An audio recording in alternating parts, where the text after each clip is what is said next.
ఇది చూస్తున్నప్పుడు నీకు అందమైన అమ్మాయి కాలు గుర్తొస్తుందా?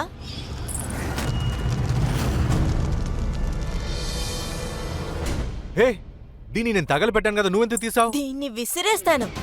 నేను తల్లు పెట్టుకుని తిరుగుతానా ఏంటి? సరేగా, నేను ముందు చెప్పు, ఇది ఎవరి గొలుసు?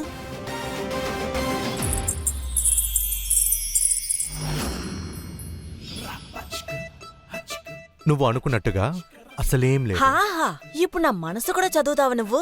ఓవర్గా మాట్లాడుకో, తిన్నగా సమాధానం చెప్పు. అరే, బ్రహ్మచారి చేతుల్లోకి ఒక ఆడపిల్ల గొలుసు దొరికింది. ఖచ్చితంగా స్పెషలే ఉంటుంది. ఏ ఒక్కటి మన దగ్గర తక్కువగా ఉందో అది అనవసరంగా ఎక్కువగా యూజ్ చేయకూడదు. అందువల్ల నువ్వు నీ బుర్రని తక్కువగా యూజ్ చేయి. అర్థమైందా? తప్పుకో, నేను బయలుదేరాలి. అరే సూరజ్, వెళ్తున్నావా? వెళ్ళు, నేను చూస్తానులే ఒకరు తన ఐడెంటిటీ నుంచి ఎంత దూరం పరిగెడతాడని. ఎవరైనా మన ఇద్దరికి మధ్యలో వచ్చారంటే నేను ఎంత దూరానికైనా వెళ్తాను. అది ఊహించలేనంతగా నేను తన జీవితాన్ని తలకిందలు చేస్తాను.